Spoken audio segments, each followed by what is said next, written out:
Hey guys, it's been a while since the three of us have got together to shoot any form of podcast.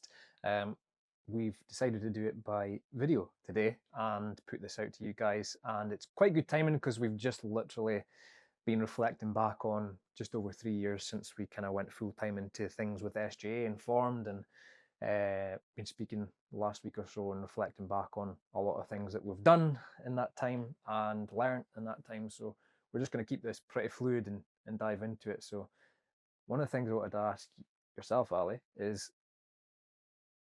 why did you go full time into starting SJ? What was the kind of trigger for you?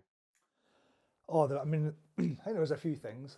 Both Sean and myself were meeting up quite regularly at that point, and we were almost. I wouldn't say we were in business together, but we almost were. We were doing a lot of viewings. We were looking at sourcing. Sean was already project managing with yourself, doing stuff, and it became a bit of a perfect storm of working together, meeting up regularly, supporting each other. We realized that actually this could be something pretty big, looking at what we were capable of versus what other people were doing. And I think we probably did see a bit of a gap in the market as well. Um, Couple that with having been investing for a few years since the tail end of 2018, middle of 2019 was kind of when I really properly started. So it was always something I wanted to do anyway. The job I had at the time wasn't going in the direction that I particularly liked. So it was, like I said, the perfect storm of everything. And then we were obviously discussing it with you, getting an office, and then it all sort of just fell into place, I think, quite nicely. Um, Yeah. and going to Neil, we saw that picture that you put up, sort of 3 years incorporated as SJA. I think the last couple of weeks, with the new office, the first office that we got, the sort of 3 desk space down on the riverside, and it's been ace ever since. The amount of learnings I think has been, if I may elaborate on that, relative to being a business owner, being an investor, just yourself. I guess there's a different sort of pressure because you're the one that has to make all the decisions, but you're only really responsible for yourself and the deals that you're doing and the projects that you're doing that are your own.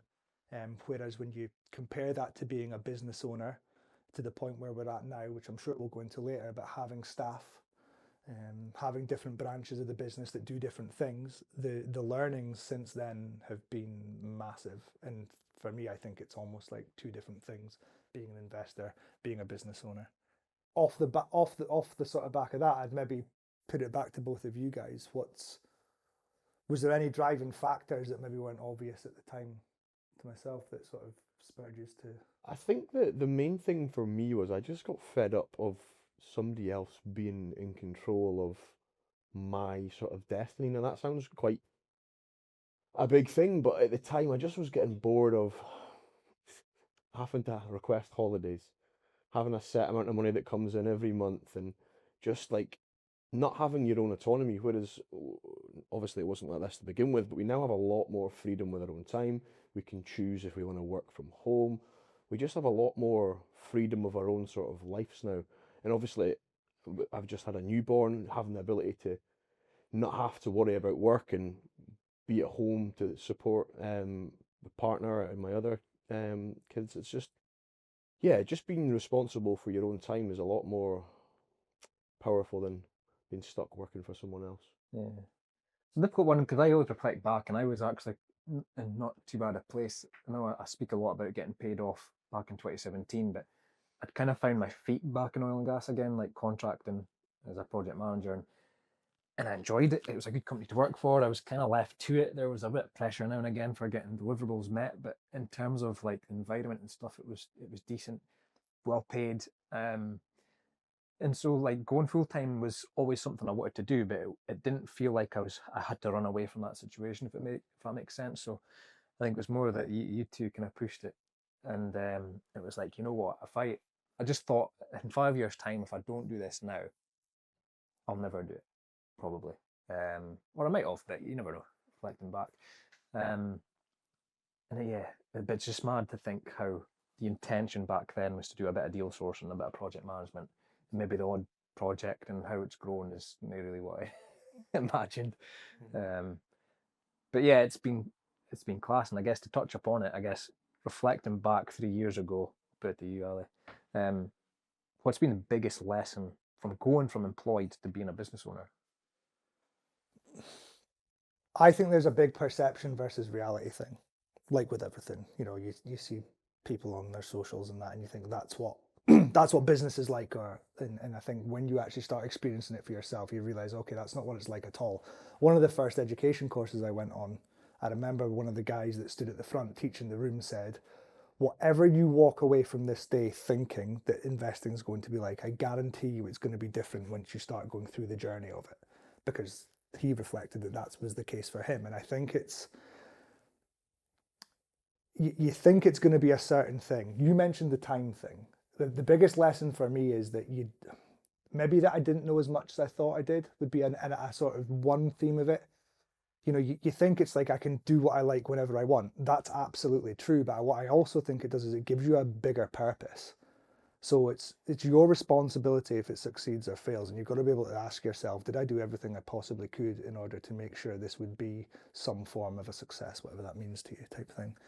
And in terms of that lesson, I think it's really, without trying to make it like I went on such a journey. But I think I've learned a lot more about myself and what I'm able to handle and not handle than I would have had I stayed in a job that was pretty comfortable, that paid pretty well, even though I didn't appreciate it at the time.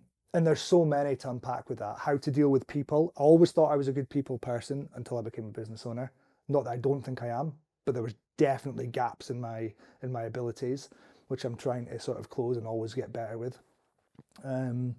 Just knowledge. We were talking about it earlier, like finances of a business. I was so in the dark with that. I thought it was all just like fairly simple stuff. Really, I had a very low understanding of it, and now that's getting better and stuff as well. I just think it's one of those, I was maybe in a place where I thought, do you know what, I know pretty much a lot. I've been on a few courses, I've paid a lot for education, I know how this all goes. And then it's only until you actually start doing it, you think, actually, there's more to this than maybe meets the eye, or there's more to this than a textbook tells you. So yeah, I know I've maybe not answered the question fully. There's been so many learnings, but the biggest one is maybe more about myself and my tolerance, my abilities, and all that. Yeah, I suppose I would kind of agree with that. The biggest learning is learning one, like what you said, is what you're actually capable of. In terms of, like, we all started this having little to no business experience, where now we stand with 6, 7 companies all operating on different levels and scales, juggling the finances of all of that, the accountants of all that, having staff. Like when we first started off in that 3-man office, yeah, we had the big idea of growing something, but did we really realize that it was going to grow into something that it has? Probably not, no. And now being responsible for making sure those wages are paid at the end of every month, like having that as a responsibility is not something that you fully think about when you first set out to start business. And I think going back to the time point that you mentioned as well earlier about having the choice to do what you want when you want, it doesn't mean that you actually do what you want when you want, because you have the responsibility of running a business. So yeah, I could go and take 3 weeks off and not answer my phone, but I wouldn't. Do you know what I mean? So like, obviously Becky's just given birth, and I've made the decision that I'm still going to continue to work, albeit in a different manner, but I'm going to be very much still contactable by all the guys, by yous, etc., and still be involved. Whereas if that had been working for somebody else, I'd have been like, no. Yeah. My phone's going off, my out of office is on, I'll see you in 2 weeks or 3 weeks, guys. I think it's the flexibility you get from it, innit? Because I know we were all doing a bit last night. Yeah. Something last night, like admin. I was up till 1 a.m. last night sending stuff. Aye, but it's because you know it's for the benefit of your own business. Whereas if when you're an employee doing that, and on a salary, you're probably not getting any thanks for that. 100%. Whether that's a pat on the back or whether that is a financial reward for it. Depends on your job, of course, but you're not going to have that same drive to go out and do that. So, but that then gives you the flexibility to maybe take an hour in the afternoon or in the morning to go to do things with the kids or the family or appointments or whatever. Or you'll see my my meme I put up yesterday about you book fake appointments to go to the gym. No, not me. Every day. But yeah, just having that flexibility and knowing that you're, as long as you get what you need to get done and that the business operates as it should and things that need to get done, then you can have that flexibility. But it's also knowing if things aren't happening, that you need to step up and get them done, or that training. No one's coming to save you type thing. I was recently away, and this is one of the things, again, like a bigger learning. It's almost like it's learning new habits partly as well, like getting out of the way to let people do the job better than you. That's been one of the biggest things, even over the last 3 months for me. I was away with the family. I was turning up to the 10 a.m. meetings, which the time difference, I finished at midday, and then I had the afternoon with the kids. The first time in business that I've ever felt that I've been able to concentrate on the business and then been able to be present with the kids. Because previous to that, I'd be with the kids and the family thinking about business. And then when I'm doing the business stuff, I'm thinking, oh, I'm not spending enough time with the kids because I'm meant to be on some form of a holiday. And what I realized is I was forced into a position where I needed to delegate. So I delegated. And then after it was literally like 2 days in, and I was like, actually, I'm getting more done. Like more things are happening because I'm just being purposeful with who I ask to do what with regards to the team. They're better at it than I am. That's a pill that you need to swallow, I think, sometimes. And then it allows you to think of the bigger picture as well. So it's, I think, getting out your own way. It'll be different for every individual, but for me, it was right. You're trying to hold on to too much. You're doing it from what I perceive as a kind place that, oh, I'll take that on so it doesn't burden other people. But then things doesn't get done. It's even where the knock-on effect is unhappy customers or whatever. So it's a big thing. Get out your own way, focus on what you're actually good at, and everything else needs to go to the people that are better at it than you. So that's been I think we've been quite good at that on different scales as we've grown through. Like I think pretty early on we realised that it was a who not how for how we started to scale up, especially for service accommodation when we took on the first person for that. They were running that, and then subsequently somebody else, and then bringing on from there on in, and we've continued to do that to allow us to again come out the weeds and actually, like you said, see the business overall rather than being stuck in it in the ruts and the weeds, etc. I think that's important. big time. It's been one of the biggest things I've taken is trying to create space to think in business and strategize, because I'll often find that it's very easy to slip back into old habits of like, right, I need to be busy to be productive, but you're not actually being productive, you're just doing shit, taking off. Aye.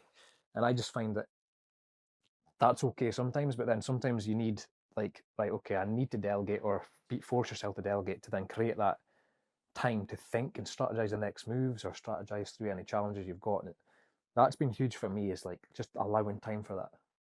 So whether that's just a half an hour every morning before you get properly started, just have a think on what's the priorities here, what's the challenges, what do I need to shift the needle the most. And I think it relates to any business really, doesn't it? For sure. And even on a bigger scale, I think some of our best ideas and strategy changes have come from either someone being on holiday or us being away from the day-to-day, like so away in Portugal or whatever, sitting in the jacuzzi after the mastermind during the day, and we sit together. Those are like the times where a lot of our best ideas and strategy changes and tweaks to the business have come from. Or we go, actually, we need somebody else in just now to take this over and start so we can come out of it. I think that's been really good for us. And I think to dive into that a little bit more, we almost went too far with it 3-4 months ago, where we was almost removing ourselves too much. And then there was a realization that actually we need to almost dip back in a little bit to then, not to be constantly there, but to rebuild and fine tune and make things more efficient. Because it wasn't just the well-oiled machine. 100%. I think with anything, as you're growing it, you're going to find areas where you need to tone it back a touch, rebuild, almost like the break and rebuild method. You're kind of going and going, like you get really busy, things break, you take a step back, rebuild, put things in place, go again. And I definitely think that's what we kind of encountered with that. But then bringing in some different processes and a new person as well, I think we're going to see that change massively in the next few months. We already have in the last month. With the changes that we've made there. So yeah, I'm excited to see how that plays out. Yeah, one of the key changes I think we've made as business owners is that when we started, because it was the three of us, we tried to do everything.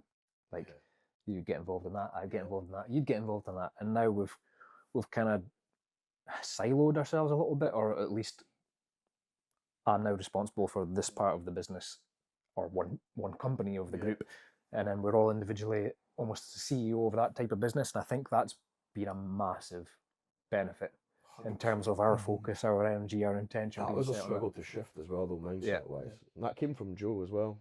That came from our own coach at the time. But yeah, that was a mind shift that was quite a challenge for me. I think I objected to it right at the beginning. I didn't think it was going to be a good thing to do, but it 100% has made a massive change in the way the business operates, because you've got the autonomy to make the decisions, and if there's anything big, you can obviously take it to the group to decide. But it means that you're responsible, and I think when nobody knows who's actually responsible, it doesn't get done. Do you know what I mean? So knowing that I have to make that decision or table it, or it doesn't get answered or done, that's important. I think it also helps when, because I was similar to yourself, I wasn't really on board with it fully, as much as I could see that there may be some benefits. The one key benefit for me though is that if I'm not in the weeds in your business, and I can only see it from kind of the outside or an overview, straight away I can see if there's things that aren't maybe right, whereas you're in the weeds. Same for you. And both of you could see it with the SA business, that I'm maybe seeing certain things, like we had a call the other day and you guys are like, just hang on though, mate, you're a bit down in the dumps because of the way that maybe the bank balance looks, or the way that certain things look, but you're maybe not considering that there's these other things happening at the same time, and it's all going to rectify. And it's because I'm somewhat in the weeds in that business a little bit more than I am in the others. So it allows that fresh set of eyes to come in and go, let's implement that, or what about implementing this? I think that is the benefit of the three that aren't, all of us in one business and then in this one and in that. And that's been a huge part. You're just spread too thin, and your focus is distracted and divided up into different things, and you just end up spinning wheels more than actually being effective. I think it's been a huge learning. If we could dive into the property specific stuff, then if you were to pick your kind of favorite thing that project we've done in the last 3 years. I'm going to go with thing. And my favorite thing that we did that we weren't all convinced was going to be a thing was SE management. Like that whole conversation about, Yeah. And the friction well, maybe not friction, just genuine, like, I don't know if that's going to work sort of thing. But again, you were open to trying it, which was obviously the importance of trying new things. But we did it from a point of, we mitigated the risk by renting it from yourself. And then staging it through the company, and then managing it internally. And then we looked at maybe outsourcing the serviced accommodation management, realised what the cost was, and thought, and the lack of providers up here. Well. And then thought, hold on a second, we've been doing it ourselves anyway. Why don't we just take that in-house, keep it in-house, and then grow that as an actual business line? And I mean, we've gone from one property in September 23 to how many now, Ali? We're up at about 54 for external clients, along with it's more than that. It's a total of about 63. And I think if we got 7 of our own, or something around that. 63 properties in, 2 years? Under management. Not bad at all. Yeah, no, So I think from all the things that we've done, I think that's probably my most favourite business that we've started from absolutely nothing. Why? Because it's the most scalable, I think, and I think that was what we realised quite early on, that because I think, let's be honest, we would have probably done lettings management had we not had such a good relationship with Winchester Lettings, because that would have been the most obvious thing to do if we wanted to build a business within property. So I think we kind of took the same model but just adapted it to serviced accommodation. The revenue and profit was higher than what it was for lettings, and we'd already got a bit of a familiarness with it, having done a few already.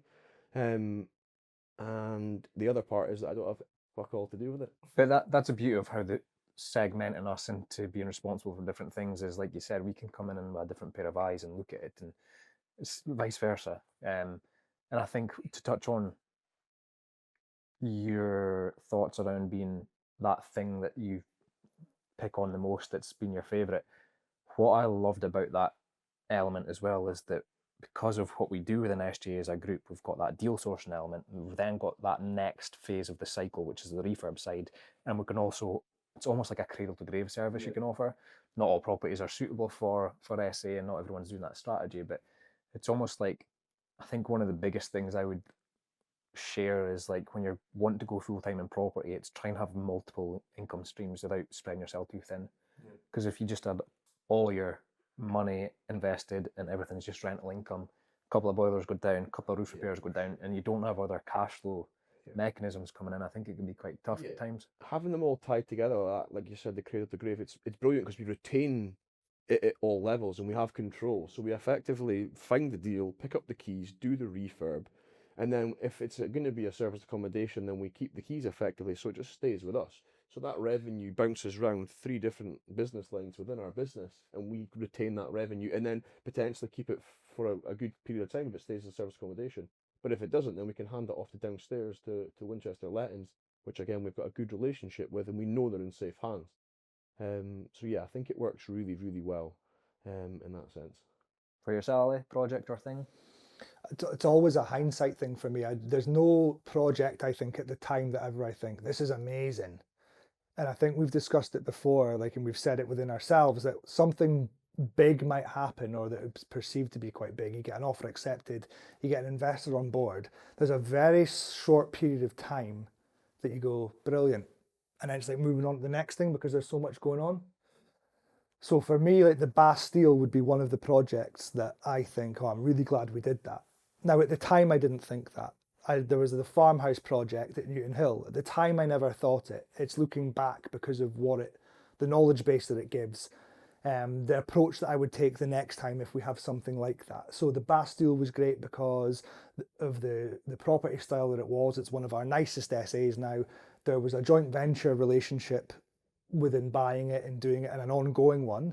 Would we approach the joint venture relationship the same next time? I don't know. But what that does is it gives you a baseline of knowledge with regards to doing joint ventures, so that the next time we come to it, it's not fresh, and we know if the last time, the last 3 joint ventures, this happened and that happened, let's mitigate against that, or we know that that might come up type thing. There's so many things. So the Bastille would be one. I don't want to take it. I appreciate you guys can answer too, but like there's some big projects that we've done, and in the moment I never feel that excited about it. But then afterwards I'm like, that was ace. So yeah, I'll go the Bastille. Yourself? Yeah, Silverwells is a standout for me. Dealing with the auction company, being in a position to buy it cash by raising fully investor cash funded. It was pretty straightforward project in the end, considering I had a lot of reservations around it with how far, you did as well, how far that damp could affect and the joists, everything else around it. And the fact we was able to, at the 3rd time of asking, the challenges of trying to get that planning through for splitting the land and stuff, it was like there's so many different experiences that came of that, and also made money at it. Although we've still got the land to sell, but now we're exploring joint venture opportunities with the land, and it's like there's been, forgetting the monetary side, there's been so much valuable things that we've learned in that. I think not dealing bigger projects, the costings of that, the timelines of that, the building warrant side, the selling it off plan, not even have to use estate agents, and then the whole architectural side of the planning on the new build thing. And yeah, for me that's a standout on one, proud of delivering it as a group, but like holy shit, we learned a lot there. I'm just gonna add to what you've said there as well. The bank of lessons learned, good and bad, that we've learned across all the different things that we've done is brilliant. Do you know what I mean? So when we come to like something that we maybe haven't directly done, but we've done something very similar or close to it, so we kind of know where to start with it. So it's almost like, because we're in such a wide space of things within property, we've got like a good footing for everything almost, or we know somebody who we can go and lean on for it. It's when you're considering the return on investment on a particular project, there's a hidden return, like what we've said, that you don't see, and it's off the back of it. Oh, you guys did that project. Can we work with you? We've got this thing. Would you consider working with us on it? You wouldn't have got that if you hadn't done the thing before, and then again that snowballs. So we're seeing that refurb you done. We would love you to come in and price for this. And, yeah. We were asked in we've got land we're selling. Would you? Yeah. In our community this week, one of the lads asked us, because it was 3 years since we'd done it, what were our learnings? And one of the questions was, what would you have done differently knowing what you know now? And I kind of gave that annoying answer that people often give as, well, I wouldn't change anything because I wouldn't be in the position I'm in. But the reason why it's so good, because I've gone back and forth on this so much, I wouldn't have gone full time maybe if my personal finances weren't in a better place. But what's better? Like there's no ceiling to that. I wouldn't have spent as much on education was another thing that comes up often for me. But then if I hadn't done that, I wouldn't be the sort of person that you guys would see as someone that's what you want to work with. And then it's that constant snowball. You can't see it at the time. You just have to trust that yeah, you might not make as much money now, or it might not feel like you've learned a lot now, but it's going to snowball into something bigger. Well, an example of how one of those things changing could change the whole thing. If you didn't do that training, I might not have seen you posting about property, which means I might have not then reached out to you, which would mean you didn't introduce me to James, which means this doesn't exist. Yeah. So changing anything in any of the days up to the 3 years that we've been doing this 100%. could literally have changed the whole. We could always still work in oil and gas. Yeah. Oh, absolutely. But really, the confidence, and that's the other thing, is one of the other people in the group had asked, like, it might be a cheeky question, but where were you at when it came to your finances before going full time? Did you have 6 months saved up? And I said, I think I had like 2 months' money saved up. My own personal property portfolio was nowhere even near paying me what I was getting in oil and gas. And it was literally a case of, let's just do this, make as much effort and find out. But the only reason I had the pure confidence to do that is because I was working with yourself and I knew that you were on board as well. So it's not always the case that, that you just have the confidence and you go and do it. You feed off of other people's presence, and you've got backup. However it is you want to look at it, it's like, yeah, And to add to that, I think we'd built up I think it was about 6 months of revenue that we'd mapped it out, because it was when we looked at what we had deal sourcing coming in for stuff to complete, then the refurbs and all that. I think it was a decent chunk of money for 6 months or something that I we knew almost was like coming in. contracted Yeah, so work. we'd Yeah. almost like we'd agreed deal sourcings that we were ready to get either the money for when it was completing for the second half, or the PM start 50%, 50% end, and we mapped that out, and it was a decent portion of time. It's almost giving you that safety buffer Yeah. on, well, we can only build on So that. like if we did nothing for the rest of that time, we're okay. But when it gets to that point, there's nothing. So as long as we keep building on that, it's going to keep pushing that out. And I think that's just what you do in business, isn't it? You just keep pushing that window of we'll be fucked if we don't do anything further out as you can, until you build that pot up to a point where that's not a concern anymore. Well, it's probably always going to be a concern, but you're always just pushing that out. If you did nothing from now on, we'd be all right for X amount of months. And I suppose it's the same with your personal finances. For me, when I haven't answered that question in the chat yet, but I will go back and answer it. Me, I just finished my first flip, and I'd banked the cash profit from that, and that was there. Would have it been enough if it all gone tits up? Probably not, because I had a newborn coming in September, and we went full time in what, June, May, something like that. So was it optimal? Would a sane person choose that? Maybe not. I don't know. Don't think there'll ever be a perfect time though. But that's exactly it, isn't it? I was at the point where it was the perfect time for me. Like you said, the perfect storm. Everything was adding up with us three. And I was like, yeah, like James said, if I don't do it now, I probably won't do it. the people that I have seen that have done it, and they waited until they were at a certain point with their finances to do it, a year in, when the position that they wish they'd done it sooner. Yeah. So you're never going to get it right. You're not going to be positioned to do it, and you take the leap and you go, oh, maybe I should have waited. And the people that wait wish they'd done it. There's no. And it's the same. It's the same with anyone even just starting to buy a first buy to let. Like Callum, Duget. Yeah. He was like, I wish I'd done this 2 years ago. Yeah. When he first reached out to me about the coaching and learning about it, and then he got his first one, he's like, what have I been sitting on my arse doing? Not that he was sitting on his arse, he was busy with other stuff, but like he didn't prioritise it. And I was going to say another thing as well. We've seen with coaching clients who are very comfortable in their day jobs, who think property is a good idea to start it, but because they don't have that fire in their arse for their finances, they don't really do much. You know what I mean? So we've seen plenty of them. Whereas I don't think if I didn't have that fire to do something more, it's either if I don't make this work, it's going to go tits up.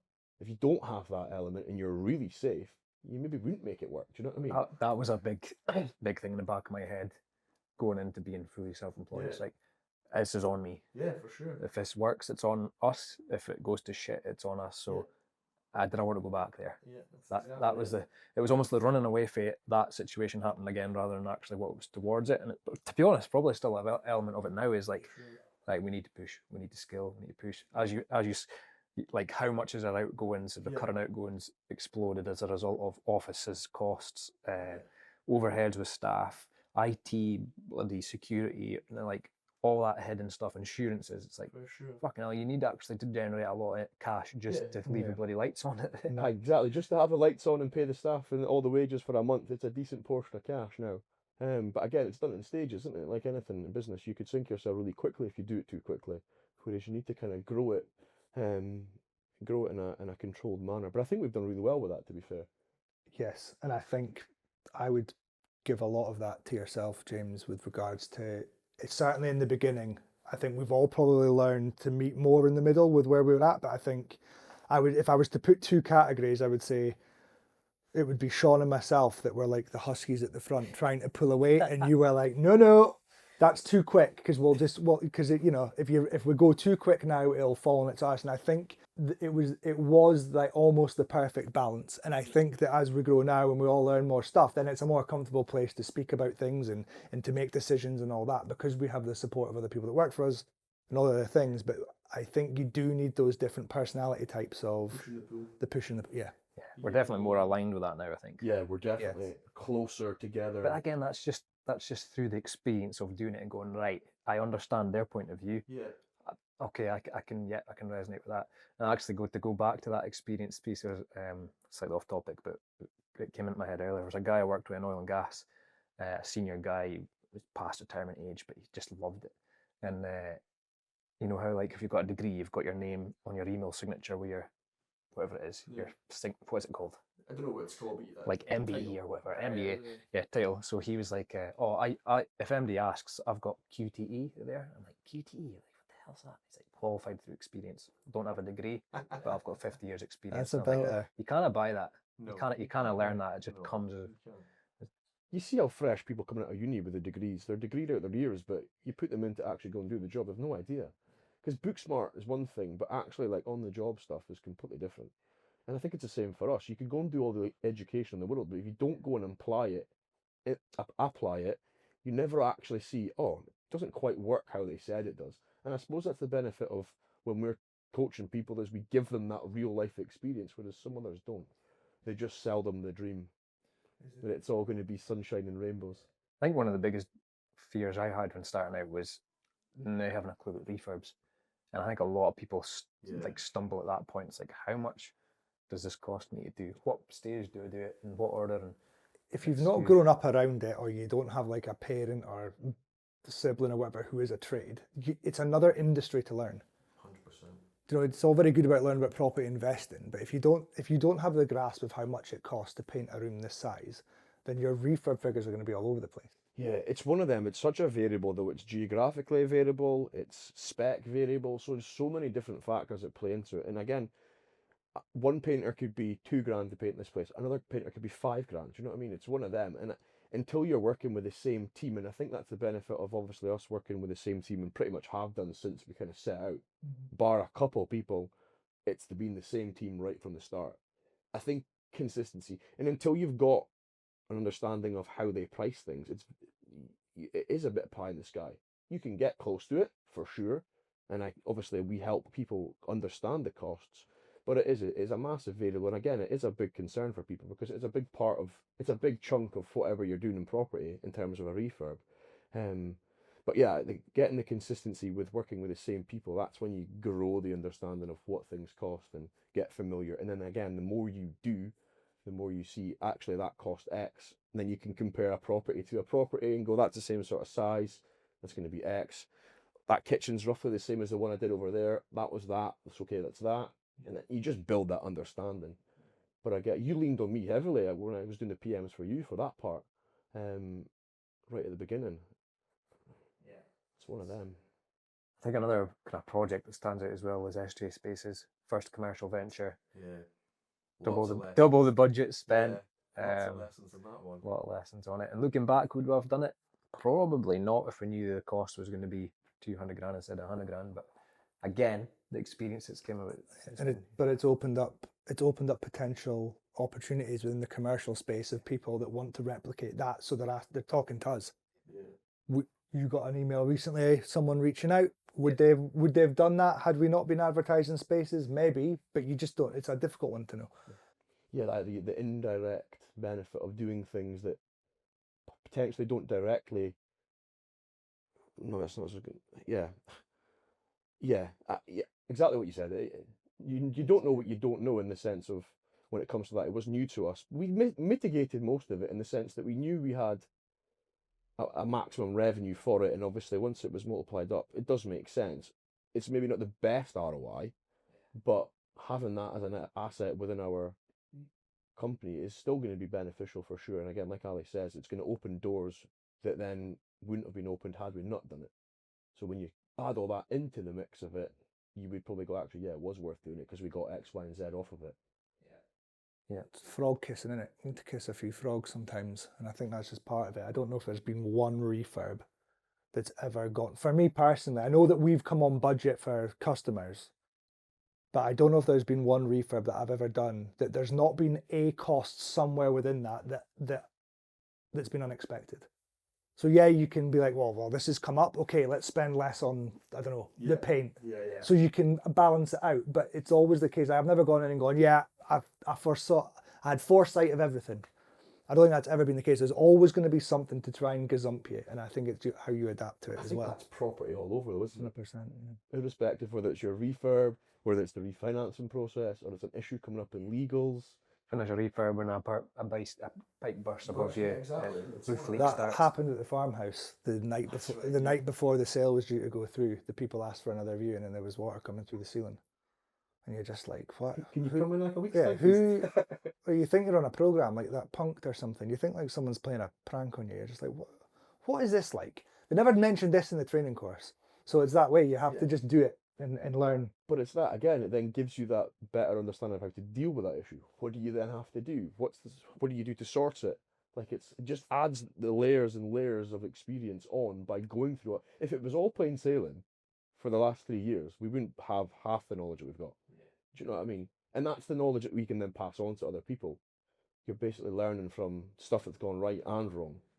Yeah. So to summarise, what's the next 12 months looking like?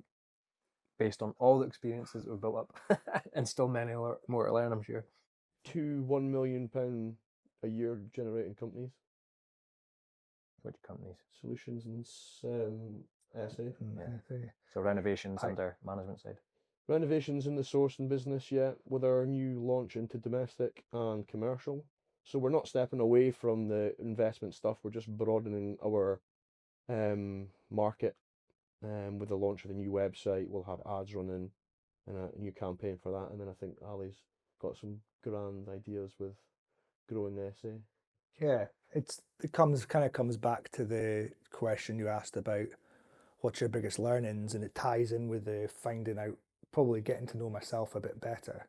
I'm moving into the business development sort of space for the company as a whole, but with our main focus initially on the SA side, and it just aligns with how I think and the things that I want to do. That's something I wanted to do in previous employment, and there was always a closed door to that. Whereas the beauty of what we do is we can be honest with ourselves and each other and go, do you know what, I'm more aligned to do this, and you've got the opportunity to sort of mold your role to that.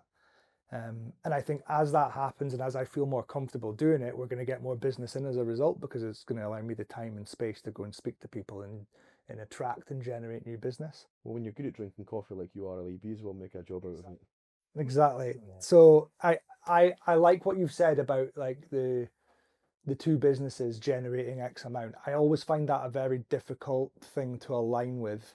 What I find easier in my own mind to process is I'm going to go like the absolute clappers, like the third monkey fighting to get onto the ark. And I'm just going to make every bit of effort possible to get as much business in as possible, because what ideally I want coming back is for the likes of yourself and you saying, can you calm down please, because there's too much it's going to be like, it's like you pulling the reins, Ali, just enough of that. Yeah. That's when I would know in my head, right, okay, we're at capacity, perfect, waiting list or whatever, or put people on, like that's, I find that easier to sort of resonate with, and I don't know what that means for the numbers. I don't know what that means for our income. I know that it just means that it's more than what we're doing just now. Knuckling down and streamlining what we've got is a focus for me. So I'm not really too bothered about building more assets, buying more assets. Maybe a flip project in there would be good, but just continuing to support scaling refurbishments, management, and obviously the coaching side as well. I think it's going to be more focused on that trading income, because then when you build that, it does open the opportunities to invest into other things. And there's a real excitement about what we're pushing at the minute, and that's and with the staff we've got, like we say a lot of the time, we're lucky we've got a really good core group of team. We've come into this wanting to buy heaps of assets, and now we've changed the tact and build business. And it's super exciting. Yeah, I'm sure we'll be on here in 12 months' time again, summarising how that last Yep. 12 months of experiences have went, good and bad and mixed, and it's all just building that story, innit? Building the learning bank. All right, guys, thanks for joining.